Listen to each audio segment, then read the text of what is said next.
불타는 금요일에 여러분 왜 나오셨습니까?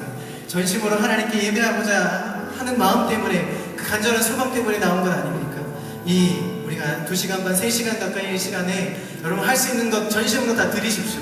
그 전에 먼저 이 시간에 기도합시다. 하나님, 내가 예배하겠습니다. 예배하러 나왔습니다.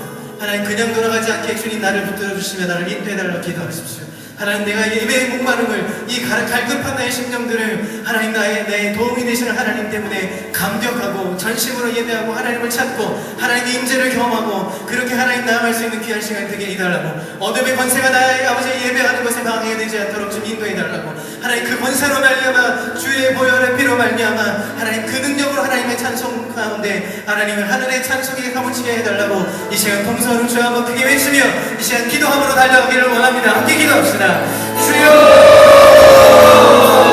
하나님 아버지, 이 시간에 전심으로 하나님 이제 예배하며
아직 눈빛이 아직도 피곤해.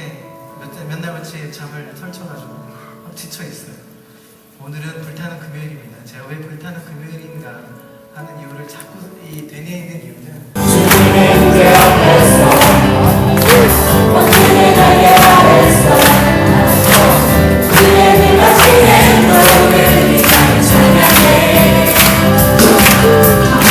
주님의 임재 앞에서 원진의 날개 아래서 그의 빛과 진의 너를 찬양해. 주의 나라 주의 원수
비었으니까 의존하면서 저를 참여합시다.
나의 작은 신임을 응답하시는 하나님, 나의 아버지는 이 작은 신임에 이제 외쳐 부르며 하나님 말씀을 듣고 보고 하나님 그것을 통하여서 내가 저 깊은 기도의 시간을 가려갑니다.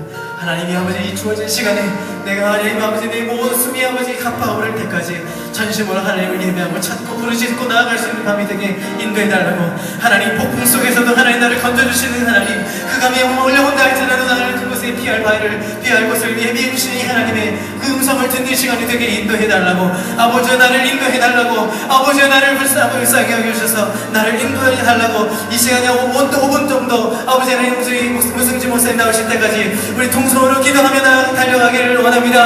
함께 주여 외쳐 부르며 기도합니다. 주여! 하나님 아버지 이 시간 주하시는 하나님 이제 눈을 들어 주님을 부르게 나갑니다. 눈을 들어 하나님의 음성을 들으려고 하나님 아버지 이 시간 주와 함께 해여 주여 주의 인사해 주옵소서. 하나님 아버지 이 시간 주와 함께 기도해 하나님 아버지 주의 음성을 하나님 아버지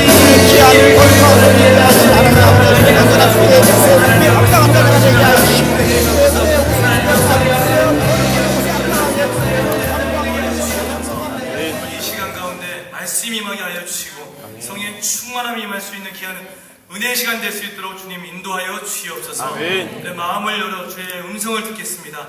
청종케 하여 주시옵소서. 예수 그리스도 이름으로 기도드렸습니다. 아멘. 다 같이 일어나셔서 예배소서 1장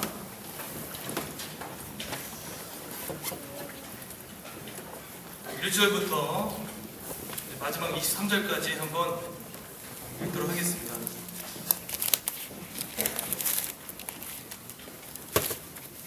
에베소서 1장 1절부터 23절. 하나님의 뜻으로 말미암아 그리스도 예수의 사도된 바울은 에베소에 있는 성도들과 그리스도 예수 안에 있는 신실한 자들에게 편지하노니 하나님 우리 아버지와 주의 뜻대로부터 은혜와 평강이 너희에게 있을지어다. 찬송하리로다. 하나님 곧 우리 주 예수 그리스도의 아버지께서 그리스도 안에서 하늘에 속한 모든 신령한 복을 우리에게 주시되 모든 관계자는 그리스도 안에서 그리스도를 사서 그리스도 사랑 안에서 끝까지 거룩하고 힘없게 하시려고 그 기쁘신 뜻대로 우리를 예정하사 예수 그리스도로 말미암아 자기 아들들이 되게 하셨으니 이는 그가 사랑하시는 자 안에서 우리에게 지켜져 주심과 그의 은혜의 영광을 찬송하게 하려 하는 것이라. 우리는 그리스도 안에서 그의 은혜의 풍성함을 따라 그의 피로 말미암아 속량 곧 제사함을 받았느니라. 이는 그가 모든 지혜와 총명을 우리에게 넘치게 하사 그 뜻의 비밀을 우리에게 알리신 것이요 그 기뻐하심을 따라 그리스도 안에서 때가 찬 경륜을 위하여 예정한 것이니 하늘에 있는 것이나 땅에 있는 것이나 그리스도 안에서 통일되게 하려 하십니다. 모든 일을 그의 뜻에 결정되리라 하시는 이의 계획을 따라 우리가 예정을 입어 그 안에서 기업이 되었으니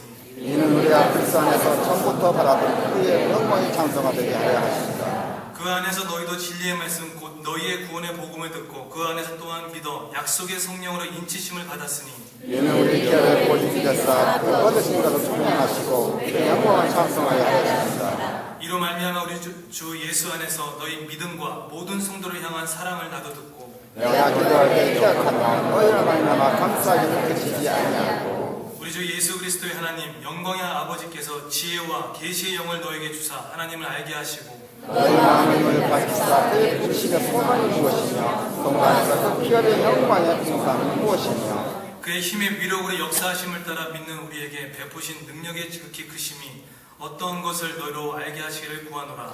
그의 명예 그리스도 안에서 역사하사 죽은 자들 가운데 다시 살리시고 하늘에서 자기의 오른편에 앉으사 모든 통치와 권세와 능력과 주권과 이 세상뿐 아니라 오는 세상에 일컫는 모든 이름 위에 뛰어나게 하시고 또 만물을 그의 바람에 걱정하게 하시고 그를 만물의 그의 머리로 삼으셨습니다. 같이 읽겠습니다. 저희는 그의 몸이니 만물 안에서 만물 중 함께 하시는 충만합니다.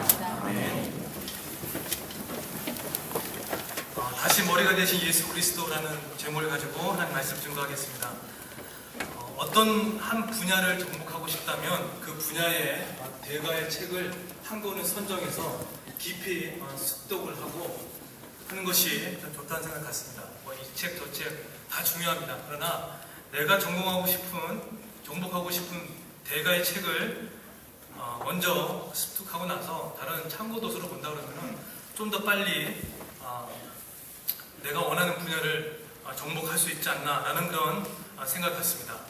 마찬가지로 신약의 절반을 차지하고 있는 이 바울 바울이 썼던 이 서신서를 이해하기 위해서 딱 한 권의 대가의 책을 선택하라 그러면은 저는 주저없이 예배소서를 이렇게 들고 싶습니다.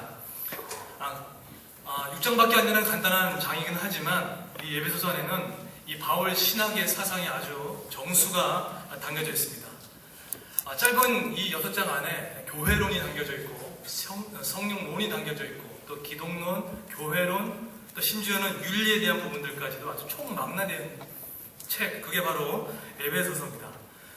그래서 일찍이 이 칼빈은 이 바울 신학의 이 에베소서를 향해서 바울 신학의 극치라고도 표현했고 더 나아가서 어떤 혹자는 서신서 중에 여왕이라고 표현할 정도로 이 에베소서에 대해서 상당히 극찬을 아끼지 않았습니다.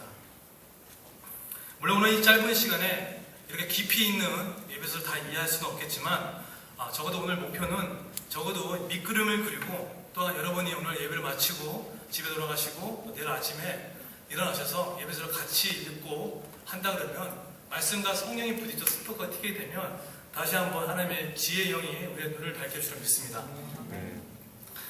저는 개인적으로 만약에 예배소의 큰 장점을 한 목사님 한번 들어보십시오 라고 한다 그러면은 많은 장점이 있겠지만 특별히 그 스케일의 면에서 상당히 크다는 것을 볼 수 있다고 생각합니다.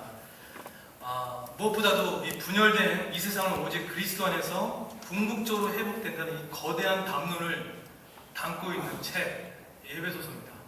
또 한 가지 하나님의 자녀들이 이 죄악된 세상에서 어떻게 살 것인가, 그냥 이렇게 사십시오라는 어떤 추상적인 내용들이 아니라 너무나 디테일하게 우리 성도에게 예를 들어서 잘 설명하고 있는 디테일성도 있다는 것이겠죠.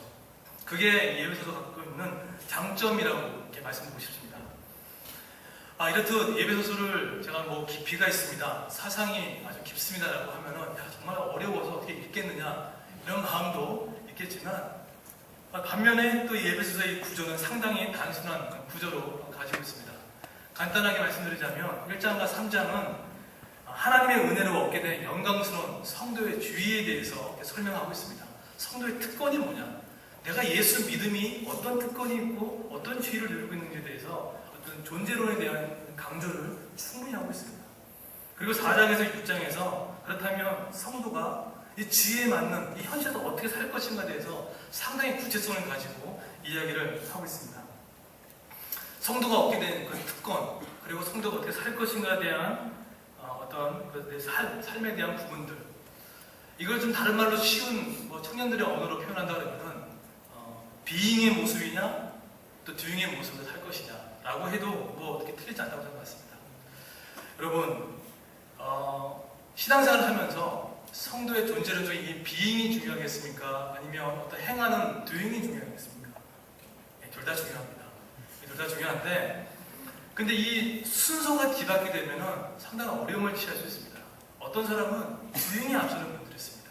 그러니까 액션, 특히 젊었을 때는 뭔가 힘이 있지 않습니까? 뛰어다니고 싶고 힘이 있습니다. 그러니까 being에 대한 초점을 맞추지 아니하고 이 doing에 초점을 맞추는 청년들이 상당히 많이 있습니다. 그런데 만약에 이 순서가 뒤바뀌게 되면 어떤 결과가 나오면 이렇습니다. doing이 앞선 사람들의 특징을 보게 되면 첫 번째로 열심히 합니다. 열심히 열심히 있어서 두반할 것 없이 열심히 달려갑니다. 몸을 바쳐 또 헌신하고 사역합니다. 그래서 마음 가운데 내가 정말 뭔가 하고 있구나, 그리고 열심히 하기 때문에 빨리 가는 듯한 느낌도 같습니다. 그런데입니다, 인간인지라 열심히 일하고 뛰다 보면은 언젠가는 중간중간 이런 생각을 합니다. 지치게 됩니다. 그 지치게 됐을 때 어떤 마음이 드냐면 내가 지금 이렇게 가는 길이 맞나? 이런 생각이 들 때가 있거든요. 특히 또 영적인 지도자들 같은 경우 이런 경우가 많이 되죠. 내가 이렇게 열심히 하는 게 하나님의 뜻인가? 내가 이렇게 가는 게 맞는가? 이게 근원적인 질문을 한다는 거예요. 그러니까 doing이 앞선 분들의 특징이라는 거죠. 내가 이게 살아가는 게 맞는가? 일은 자꾸만 밀려가지고 버거워지고 힘이 들고 도망가고 싶은데 일은 계속 해야 되고, 이런 게 계속 갈등되고 갈등이 될 수 있다는 거죠. 그래서 가슴 깊이 이런 생각이 듭니다. 내가 일을 왜 할까? 내가 간사 때문에 하는 건가? 아니면 진장님 때문에 하는 건가? 그런 쪽으로 생각을 막 할 때가 있다는 거죠. 뭐가 틀린 겁니까? 뭐가 바뀐 거죠? being과 doing의 순서가 바뀐 거죠.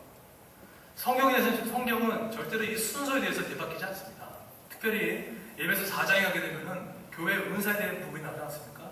그때 되면은 그리스도의 몸을 세우는 순서를 정확하게 설명합니다. 먼저 뭡니까? 성도를 온전케 해줄 성숙이 먼저, 그 다음에 봉사일을 하게끔 하는 이 부분으로 순서가 되어 있습니다. 근데 이 부분의 실수는 우리 청년들도 많이 하고, 우리 지도자도 많이 하고, 한국 교인들도 많이 하고, 저 같은 목사도 많이 합니다. 그래서 앞에 성도의 지위가 뭐냐, 특권이 무엇에 대해서 집중하기보다는 이 doing에 힘쓰다 보니까는 어떤 결과를 하냐, 예를 들겠습니다. 여러분, 리더를 세우지 않습니까? 그러면 급하다 보면요, 일을 잘하는 사람들을 훈련도 안 시키고 바로바로 세울 때가 있습니다. 근데 어떻죠? 처음에는 잘하는 거 같죠. 시간 지나다 보십시오.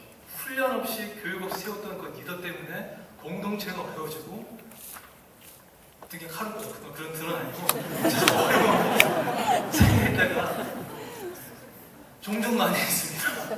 많이 있어요. 근데 그렇게 가면 계속돼서 될 것 같지만 반드시 원적으로 오게 돼 있습니다. 돼 있어요. 성경 순서가 아니거든요. 그래서 예수님도 겸손하셨습니다. 30년 동안 비행에 대해서 하나님의 자녀됨에 대해서 충분히 누리시고 나서 삶의 공생을 하신 거죠. 모세도 마찬가지입니다. 이 순서가 뒤바뀌면 어려우실 것 같습니다. 그래서 바울이 썼던 서신서의 구조가 절대 이 순서가 바뀌지 않습니다. 그렇죠? 로마서도 그렇고 갈라디아서도 그렇고 항상 비행에 대한 부분들, 그렇죠? 그 부분이 먼저 나오고 그 다음에 어떻게 살 것인지에 대한 뒤잉이 이렇게 뒤따라 나온다는 거예요. 그런데도 만약에 집요하게 무엇이 중요합니까? 라고 또 한번 질문한다 그러면 둘 다 중요합니다. 그런데 순서를 놓치지 말고 존재론적 비잉에 더 집중했으면 좋겠습니다. 지금은 좀 그렇게 얘기하고 싶어요. 왜냐하면요, 비잉에 집중을 하다 보면요, 내가 성도가 뭐지? 내가 예수 믿는 게 뭐지? 예수 그리스도가 뭐지? 이런 것들을 자꾸 묵상하고 교제하다 하는 상태에서 성령의 능력이 비잉과 딱 부딪히면요, 우리의 두 다리는 가만히 있지 않냐고 어떡합니까? 앞으로 나가게 됐습니다. 성도는 뭔가 의지를 갖고 결심을 하고 열심을 다해서 달려가는 존재들이 아닙니다. 물론 그것도 필요합니다. 근데 정말 큰 핵심은 뭐냐면 비행에 대해 초점을 맞추고 교제하고 하나님을 기뻐하고 즐거이 누리다가 성령의 능력이 임하여서 저절로 나아가는 것. 그때로서 비로소 기쁨이 있고 열매가 맺히는 그런 걸 느낀다는 거예요. 배워지는 것입니다. 되는 게 아니라 배워지는 것입니다. 그런 관점에서 오늘 1장은 이 비행에 대한 부분들. 그래서 사람들의 성격상 4장, 5장, 6장을 먼저 읽고 있어요. 왜? 쉽잖아요. 그렇죠? 항상 기뻐하라, 범자에 감사하라. 너무 쉽잖아요. 근데 앞에 있는 이 부분을 놓치게 되면 다시 원점, 백을 한다는 거죠. 그래서 오늘 다소 조금 지루하지 않겠지만 그래도 잘 들어주시기 바라겠습니다. 예배소 이 지역은 당시 인구가 25만 명 정도 됐습니다. 거기 안에 중심 도시였기 때문에 목욕탕도 있었고요. 그리고 영동장도 있었고 체육시설도 있고 나름대로 문화적인 정말 도시로서는 역할을 잘 했던 그런 도시였습니다.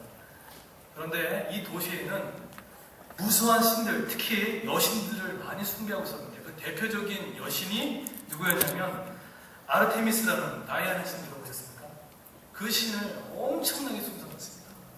그래서 그 신을 숭상하는 축제가 열 때마다 이 자그마한 누만한 모욕, 이만한 열쇠고리 같은 거죠. 그것이 왔던 모든 사람들이 갖고 다닐 정도로 온 아시아가 이 신을 섬기는 그런 일들이 있었다는 거예요. 그런데 이런 지역에 한 교회가 세워졌습니다. 하나님 섭리 가운데 한 교회가 세워졌으니 그 교회가 에베소 교회였습니다.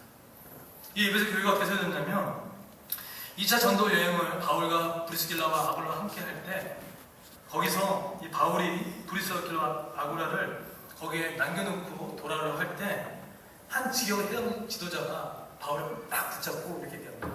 남아달라고. 여기서 좀 지켜달라고. 그때 바울은 그렇게 얘기하죠. 내가 다시 돌아오는 것이 하나님의 뜻이다면 내가 다시 돌아오겠습니다.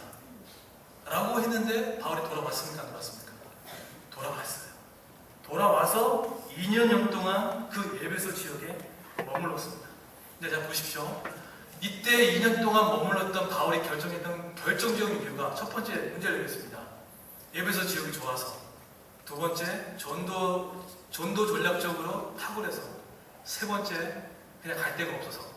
세 번째, 1번, 2번, 3번 어디겠습니까? 2번이겠죠? 설마 3번은 없겠죠? 2번입니다. 바울은요, 열심히 뛰어갔지만요, 전도 일에 있어서 그렇게 무식한 열심만 있었던 분이 아니었습니다. 정말 전도 전략을 갖고 살았던 거죠.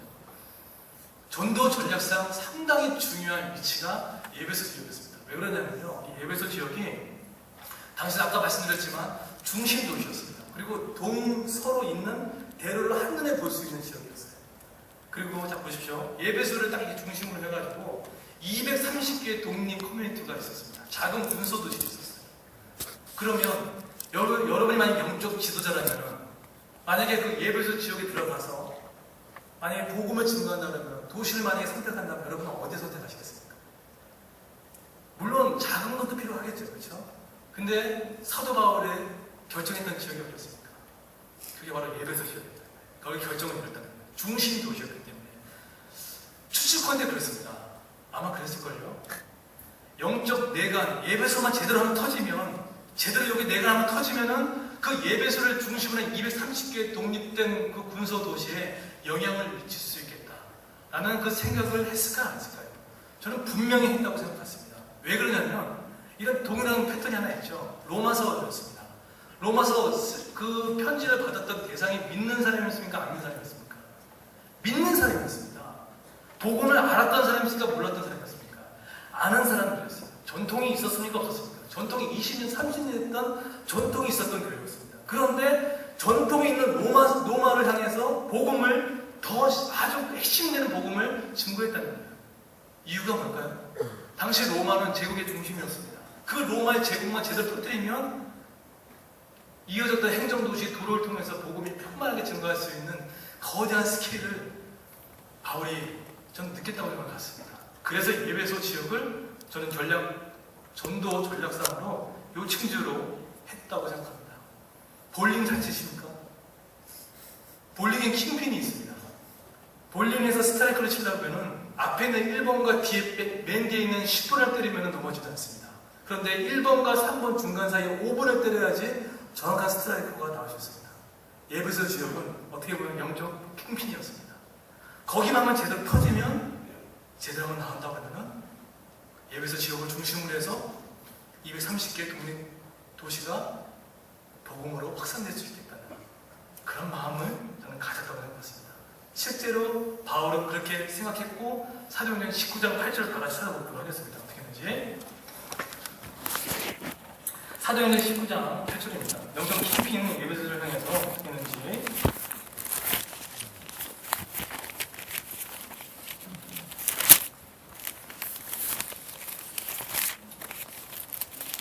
자, 읽어보겠습니다. 시작.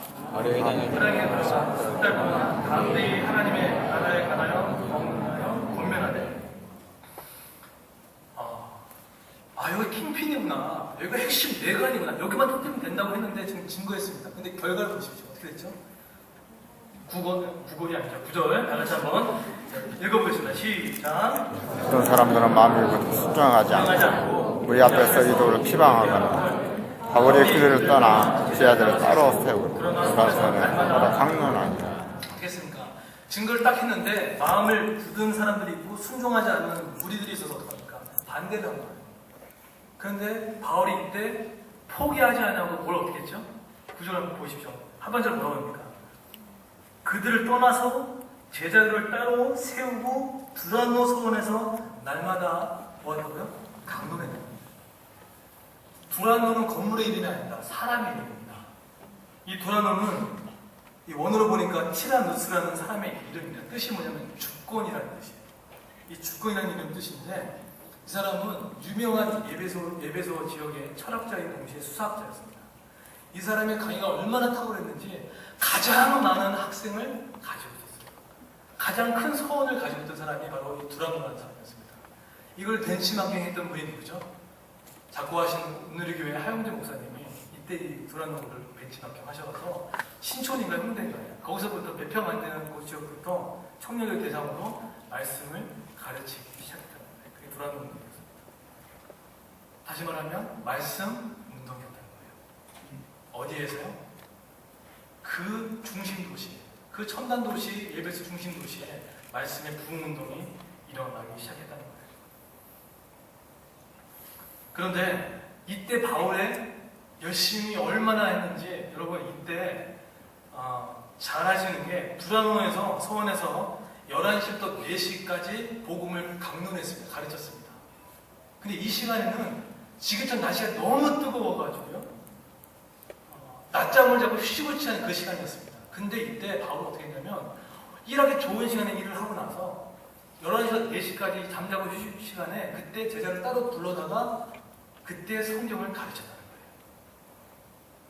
그것도 하루도 아니고 일주일도 아니고 언제요? 무려 2년을 가르친 거예요. 저는 이걸 보면서 저 같으면 이렇게 안 했을 것 같아요. 저 같으면요 한 방으로 갔을 것 같아요. 여기 그렇잖아요. 효율을 따진다 그러면은 그 제자의 수는 몇 명인지 모르겠지만 많지는 않았을 것 같습니다.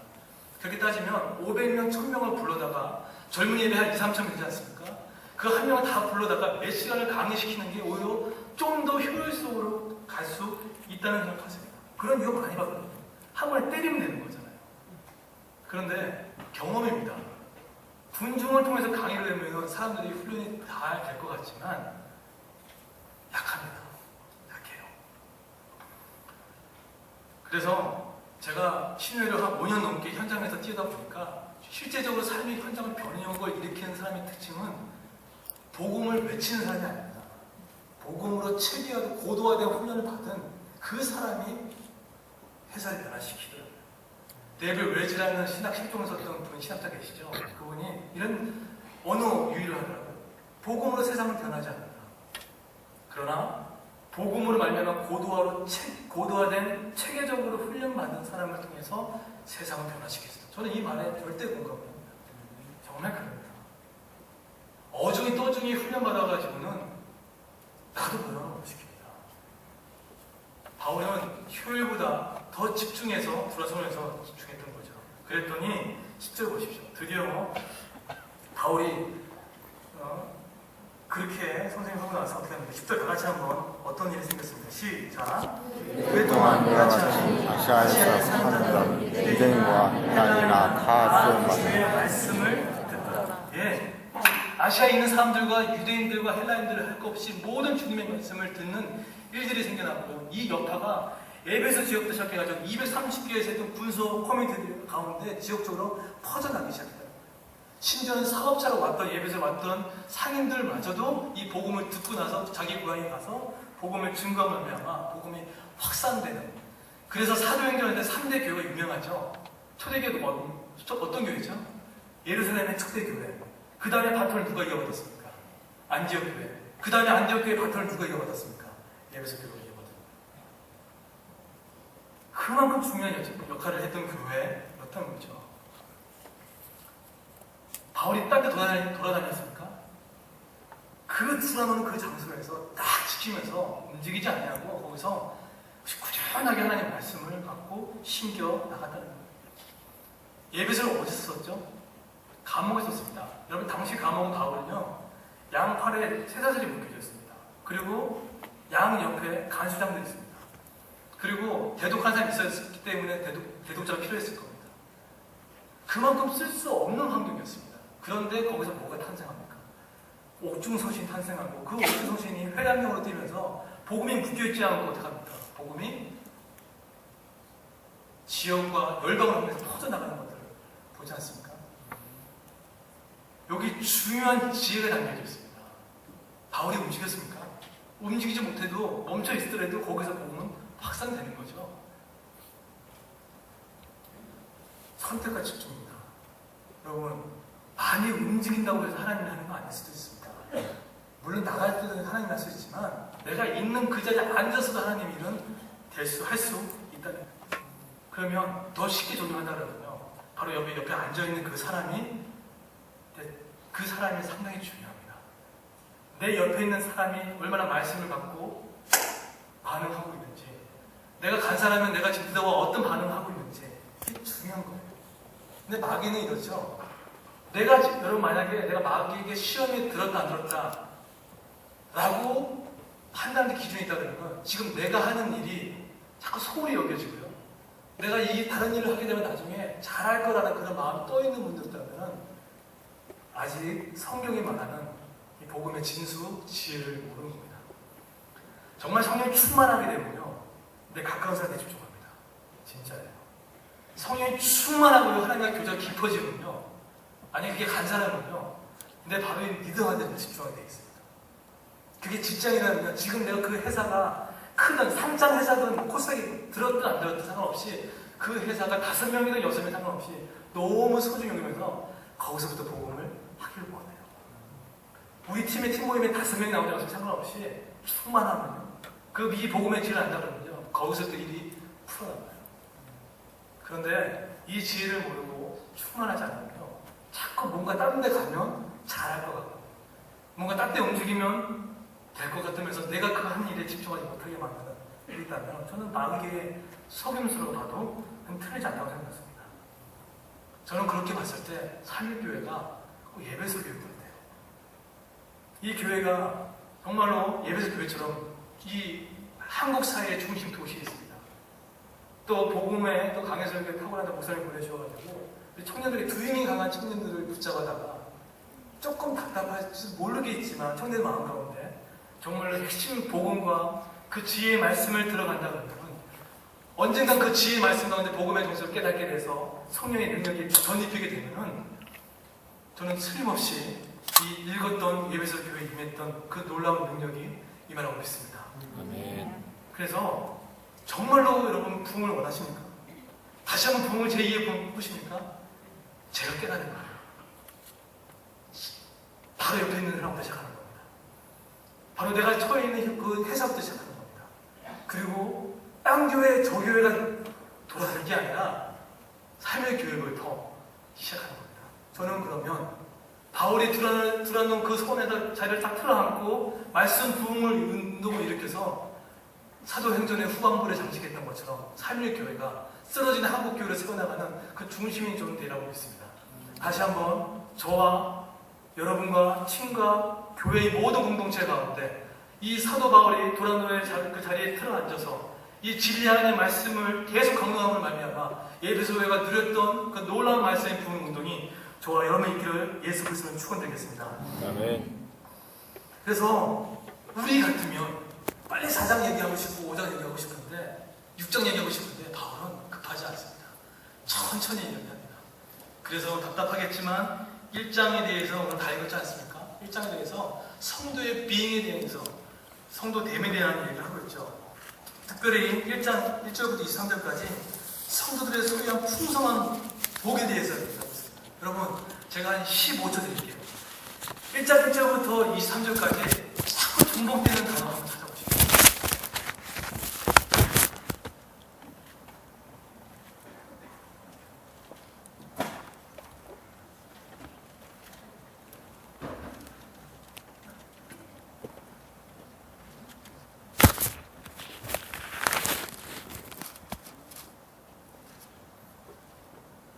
남았습니다.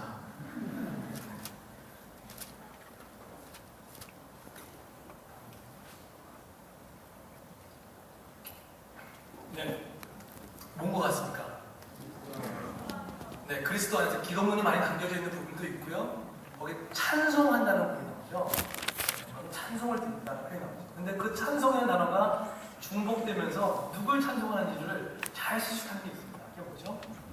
삼일체, 성부와 성자와 성령. 이 성부, 성자, 성령 삼일체가 나를 만드는 그것들을 영광스럽게 지금 찬양하고 올리고 있습니다. 자, 여기서 잘 들으시면 됩니다. 첫 번째, 삼일체 하나님께서 나에게 하셨던 일들을 잘 기억하셔야 됩니다. 그게 첫 번째 뭐죠? 4절 다 같이 한번 읽어보도록 하겠습니다. 4절. 삼일체 하나님의 우리는 합작품이라는 것을 어떻게 되실 겁니다. 한번 4절을 한번 읽어보겠습니다. 시작. 우리를 사랑하사 우리를 사랑 안에서 그 하나님을 거룩하고 흠이 없게 하시라고. 성부 하나님께 하신 게 뭐입니까? 창세전에 우리를 뭐 한다고요? 택해주셨다는 거예요. 이겁니다. 성부 하나님이 하셨던 거는 천지상도 하셨지만 뭐 한다고요? 우리를 택해주셨다는 거예요. 우리는 그런 존재예요. 택함받은 존재입니다. 두 번째, 우리가 근데 그거를 지금 6절에서 찬송하고 있죠. 그 다음에 두 번째, 성자 하나님께 하셨던 부분도 있습니다. 5절 한번 다 같이 한번 읽어보겠습니다. 시작. 그 깊으신 뜻대로 우리를 애정하사 예수 그리스도로 말미암아 자기 아들들이 되게 하셨으니. 성자 하나님께서 우리에게 행하신 것들이 있습니다. 이게 뭐죠? 하셨잖아요. 뭘 하셨죠? 아들 되게 어답션, 양자대응을 주셨다는 거예요. 불순종의 아들이었던 우리를 예수의 피로 말미암아 어떻게 하냐면 자녀 삼아주셨다. 아들 삼아주셨다. 우리는 아버지가 없는 존재였습니다. 근데 하나님께서 우리의 아버지가 되셨다는 거예요. 그런데 이 아버지가 되어주셨는데 그냥 됐습니까? 구원은 공짜겠지만 대가는 치렀습니까? 안 치렀습니까? 치렀죠. 그 대가가 어디 나와 있습니까? 7절 다 같이 한번 읽어보겠습니다. 시작. 하나에 있는 것이나 땅에 있는 것이다. 충성을 따라 그의 피로 말미암아 성량 곧 제사함을 받으니라. 그의 피로 말미암아 아들 되게 해주신 겁니다. 성부 하나님 우리를 택해 주셨고 성자 예수 그리스도께서는 우리를 아들 되게 하셨고 그 피로 말미암으셨다는 거예요. 자, 그 다음에 마지막으로 정말로 욕심 많은 하나님의 성품이 등장하는 13절 말씀 나옵니다. 13절 다 같이 한번 읽어보겠습니다. 시작. 그 안에서 너희도 진리의 말씀 곧 너희 구원의 복음을 듣고 그 안에서 또한 믿어 약속의 성령으로 인치심을 받았어. 네, 뭐겠습니까? 성령 하나님 하신 게 뭐죠? 성령에 인쳐주셨다는 거예요. 이게 뭐냐, 뜻이 뭐냐면 이겁니다. 도장을 찍어준다는 거예요. 누가요? 누구한테? 구원받고 복음의 진리 듣는 사이에 하나님께서, 이건 수동태입니다. 하나님께서 우리의 도장을 찍어주신 거예요. 내 거라는 거예요. 너는 내 거라는 거예요. 불순종의 자녀 네게 아니라 너는 내 자녀라는 거예요. 그게 성령의 인치심인 거죠. 내 자녀다. 성부 하나님은 나를 어떻게 하죠? 택해 주셨고 택하신과 아들 삼아 주시고 그 다음에 그것도 모자라서 하나님이 욕심 있는 하나님을 몰라도 소유권과 주장을 하시는 거예요. 야, 너는 내 거야. 내 거라는 거예요. 그래서 성령의 인지심은 우리를 하나님의 소유로 만들기와 하나님의 고집스러운 열심, 하나님의 고집스러운 열심이 성령의 인지심이라는 거예요. 보통 존재가 아니죠.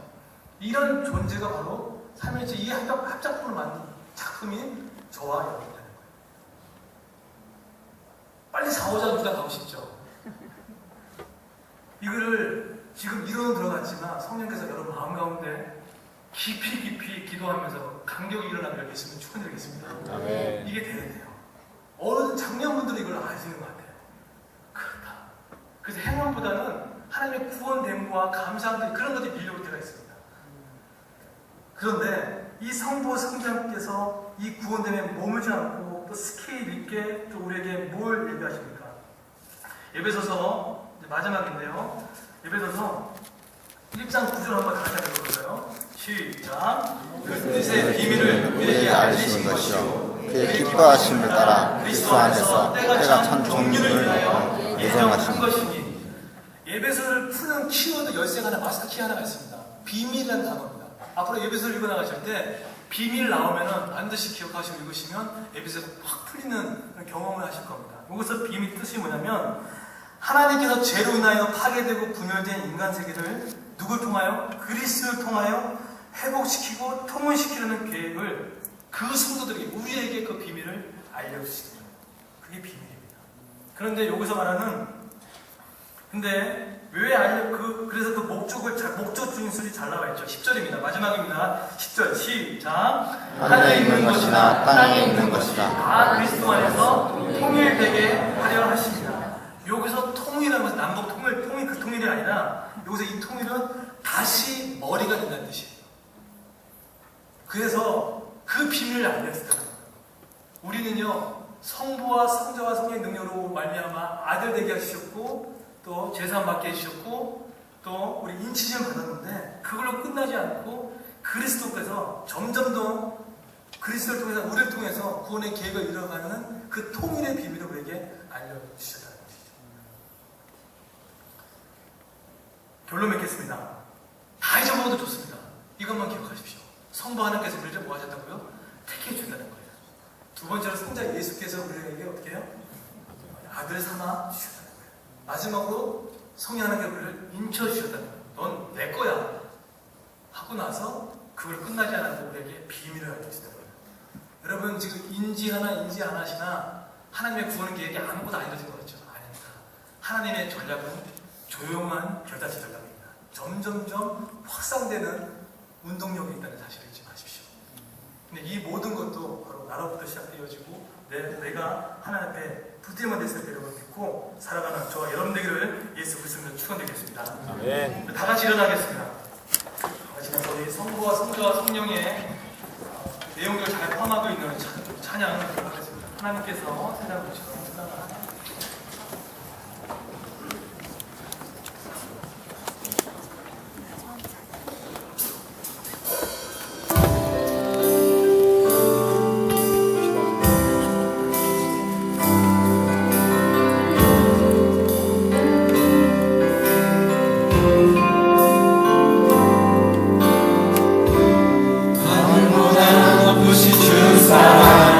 바다보다 넓으신 주 사랑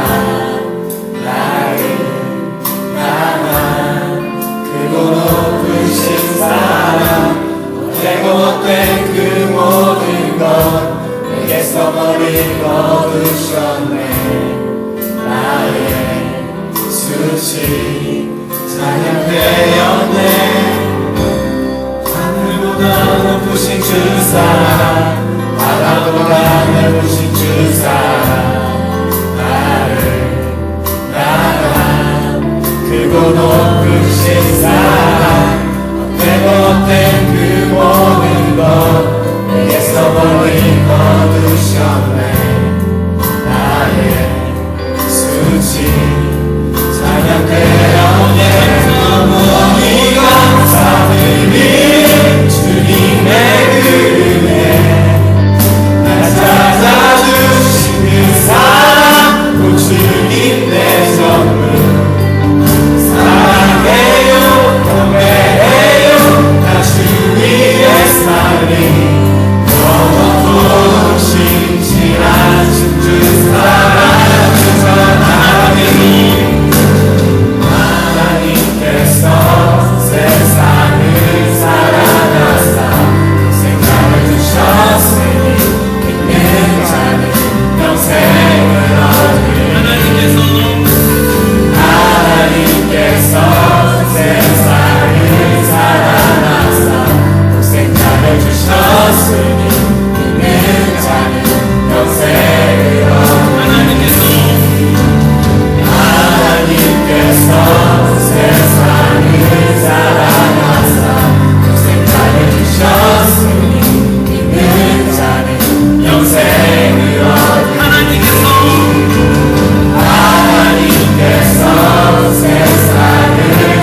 우리 찬양은 개인을 위한 기도 다시 한번 드리고요.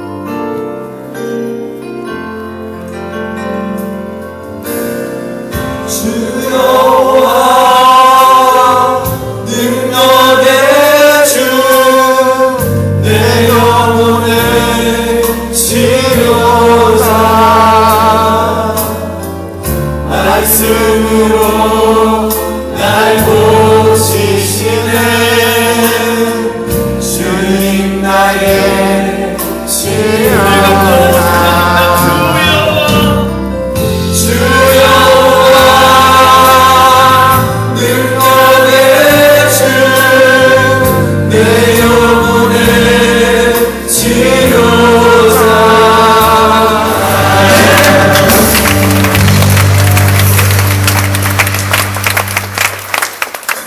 교회를 위한 기도와 다음 세대를 위한 기도를 다 같이 띄워주시고요.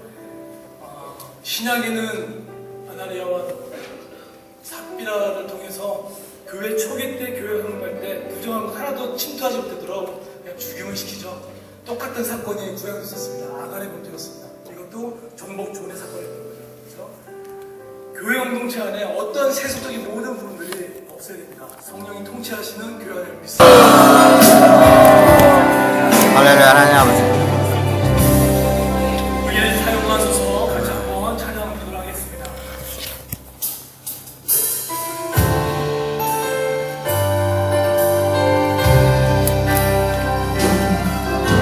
내 소원이 하나인데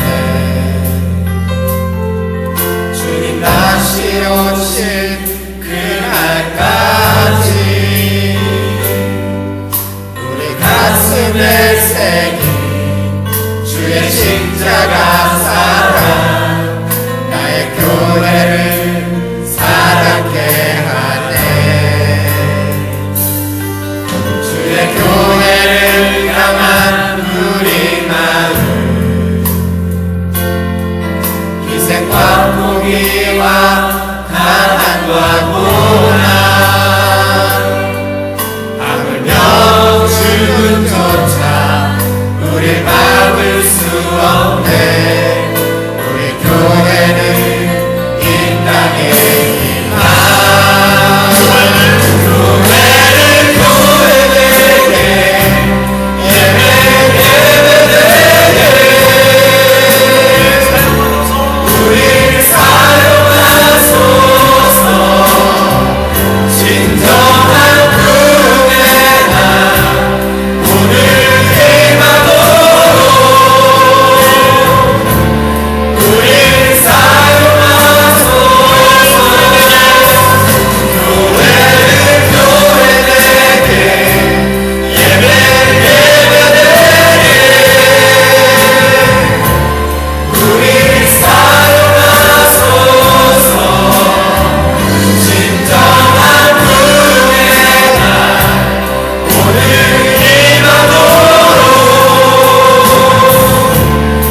기도할 것은 한국 교회를 위해서 나라를 위해 두 가지 기도 제목을 띄워주시고 바른 강단에서 바른 말씀이 선포되면 반드시 영적인 우리가 사람이기 때문에 말씀과 성령이 임하면 반응하게 되어 있습니다. 그래서 우리 한국 교회 안에 바른 말씀과 핵심 말씀이 온전히 선포될 수 있게 달라고 이 시간 기도해 주시고 무엇보다도 하나님 나라를 진정한 회복과 성승의 자리로 나갈 수 있게 해달라고 불탄 복음, 흐릿한 복음이 아니라 정확한 복음, 복음의 핵심의 능력이 온전히 듣게 해달라고 다 같이 한번 기도하시고 전국적으로 사명교회를 중심으로 해서 성경의 부흥의 운동이 일어나게 해달라고 다 같이 한번 우리 주여 한번 부르시고 기도하도록 하겠습니다. 기도합니다.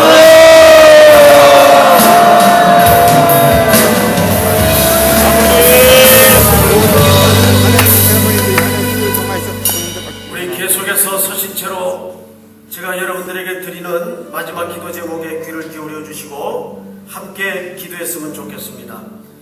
지금 오키나와에서 대만 땅에서 이제 내일까지 귀한 사역을 감당하고 있는 우리 모든 형제자매들 무사히 귀국할 수 있도록 도와주시고 그 땅에 땀 흘려 뿌렸던 복음의 열매가 주님 오시는 그날까지 풍성히 열매 맺도록 성령께서 강권적으로 역사해 주시옵소서. 이 복음이 중국 본토의 13억 인구에까지 퍼져가게 하시고 그 땅을 우리 민족에게 대만 민족에게 거룩한 영적인 부담으로 허락해 주시옵소서. 또 두 번째는 이제 주일 사역을 위해서 기도합니다. 1부 예배서부터 8부 예배에 이르기까지 모든 강단마다 기름 부어 주시고 세우시는 주의 종들에게 어린 심령서부터 노년에 이르기까지 강권적인 말씀 앞에 순종하는 역사가 나타날 수 있도록 도와주시옵소서. 특별히 개인 제목을 놓고 하나님 앞에 기도합시다.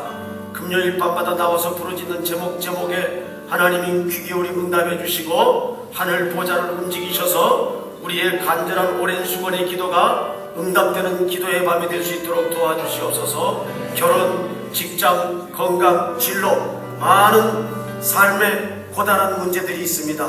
이 모든 문제들을 놓고 우리 주여 주여 주여 세 번 한번 간절히 주님께 향하여 부르짖은 다음에 우리 마지막으로 소리 높여 주님께 기도합시다. 주여 주여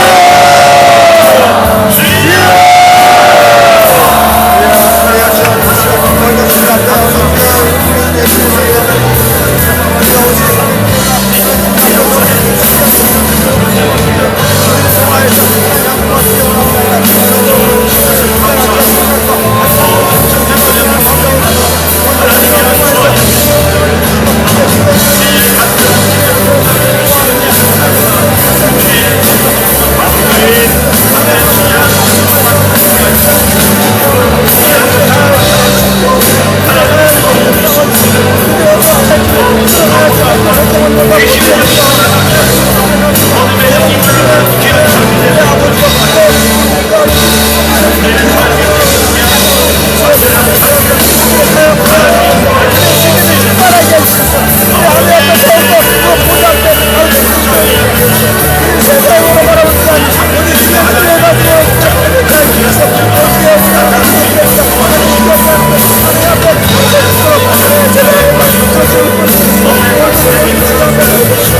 you.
의로운 오른손을 얹으셔서 모든 것을 새롭게 하시고 모든 것을 정결케 하시고 모든 것을 겸손케 하여 주시옵기를 간절히 원합니다.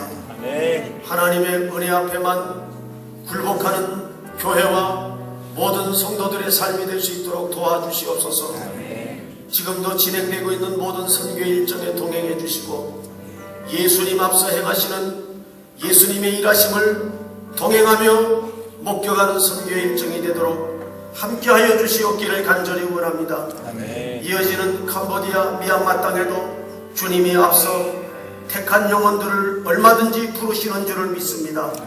우리 3.1교회가 주님 오시는 그날까지 주님 앞에 부름받은 증인의 삶을 끝까지 충성하며 죽도록 충성하는 교회가 될 수 있도록 함께하여 주시옵기를 간절히 원합니다.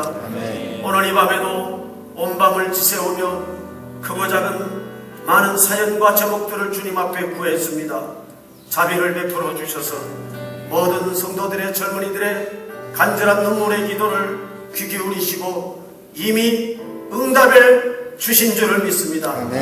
믿음으로 일어서서 응답해 주신 줄을 믿고 저문을 나서는 믿음의 걸음이 되도록 함께하여 주시고 주님의 시간, 주님의 방법으로 하나님의 때를 기다릴 수 있도록 인도하여 주시옵기를 간절히 원합니다. 저들의 모든 결혼의 문을 열어주시고 직장의 문을 열어주시고 모든 믿지 않는 부모님들과 일가 친척들의 구원의 문을 열어주시옵기를 간절히 원합니다. 우리 3.1교회가 언제나 주님의 은혜 앞에만 주님의 통치에만 순종할 수 있도록 함께하여 주시옵소서. 말씀이 가라는 자리까지만 갈 수 있도록 도우시고 설하는 자리에 설 수 있도록 도와주시며 말씀 앞에 끝까지 죽도록 충성하는 교회가 될 수 있도록 인도하여 주시옵기를 간절히 원합니다. 순결한 영을 주시옵소서. 거룩한 영을 주시옵소서. 겸손의 영을 부어주셔서 크기로 일하지 않도록 도와주시고 사람의 숫자로 일하지 않도록 도와주시고 오직 보혈의 공로만 의지하는 교회가 될 수 있도록 함께하여 주시옵기를 원합니다. 우리의 입술의 모든 불평 불만을 주께서 닫게 하시고 잠재우게 하시고 오직 찬송과 기도와 격려의 소리만 높아지는 교회가 될 수 있도록 인도하여 주시옵기를 원합니다. 주님, 지난 모든 어두웠던 시간들을 주께서 은혜로 덮어주신 것을 감사합니다. 이제는 주님 오시는 그날까지 민족 고통을 가슴에 품고 모든 시련도 아픔도 눈물도 주님 앞에 은혜로 구하는 중보의 기도의 손을 높이 드는 교회가 될 수 있도록 함께하여 주시옵기를 간절히 원합니다. 이 금요일 밤마다 나와서 기도하는 모든 성도들의 간절한 기도를 주께서 세밀히 응답해 주시옵소서. 돌아가는 어두운 밤길에도 홀로 가게 마시고 원수마귀 손대지 못하도록 간섭해 주시며 동행해 주시옵기를 간절히 원합니다. 지금은 우리 구주 예수 그리스도의 은혜와 하나님 아버지의 크신 사랑하심과 성령님의 교통하심이 머리 숙여 경배를 드리는 모든 3일의 성도들 머리 위에 이제로부터 영원토록 함께 있을지어다. 아멘.